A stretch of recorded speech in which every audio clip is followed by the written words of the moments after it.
ایک اور بات، کچھ تبلیغی جماعت کے بنیادی اصول تھے، ان میں سے ایک اصول یہ تھا کہ تبلیغی جماعت کوئی فتویٰ نہیں دے گی. فتویٰ اگر کوئی پوچھے تو مفتیوں کے پاس جاؤ. تبلیغی جماعت کوئی فتویٰ نہیں دے گی.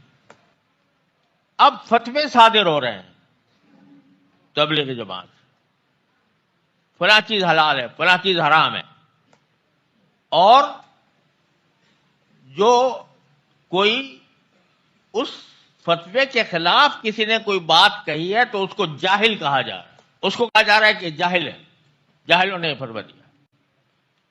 یہ کبھی نہیں ہوا تبلیغی جماعت کے اصولوں کے خلاف کہ وہ فتویٰ دے. اس طرح میں تاکید سے کہہ رہا ہوں کہ قرآن کو قرآن میں دیکھ کر پڑھا کرو. رہی بات کہ جی جائز ہے ناجائز ہے، ان باتوں میں کبھی مت آئیو. جو بھی تم سے کہنا کہ جائز ہے اسے سمجھائیو کہ تو جاہل ہے اور تیرے دل سے قرآن کی عظمت نکل چکی ہے. سمجھائیو اس کو کہ تو جاہل ہے، عالم نہیں ہے. جو بھی یہ کہنا کہ جائز ہے، سمجھ لیو کہ جاہل ہے. یہ لوگ احمق ہیں جو کہتے ہیں اس میں سہولت ہے.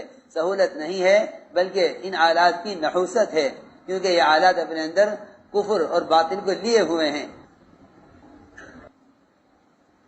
جو پڑھے لکھے لوگ یہود و نصارہ کے طریقوں سے متاثر ہو گئے نا، ان کے فتووں سے ہم سے متاثر ہو چکے.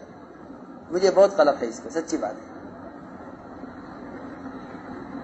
میرے نزدیک تو جاہل ہے وہ عالم، جو یہ کہے کوئی حرج نہیں ہے. جاہل بالکل جاہل ہے، اس کے دل میں قرآن کی عظمت ختم ہو چکی.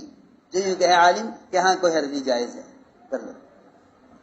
سمجھ لو کہ اس کے دل سے قرآن کی عظمت نکل چکی. مولانا یوسف فقیہ تھے، فقیہ ایسے فقیہ تھے حضرت کہ بڑے بڑے علماء بغل جھانکتے تھے بیٹھ کر کے سامنے.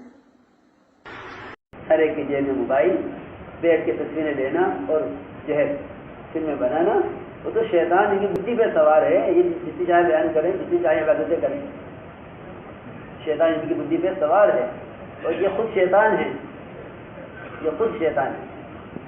کوئی بھی ہو اور کوئی بھی اس کے جواز کا فتویٰ دیتا ہو، بالکل شیطانی اس کی مدد کرنا ہے اور فحش کے پھیلانا ہے، چاہے وہ کوئی مفتی ہو.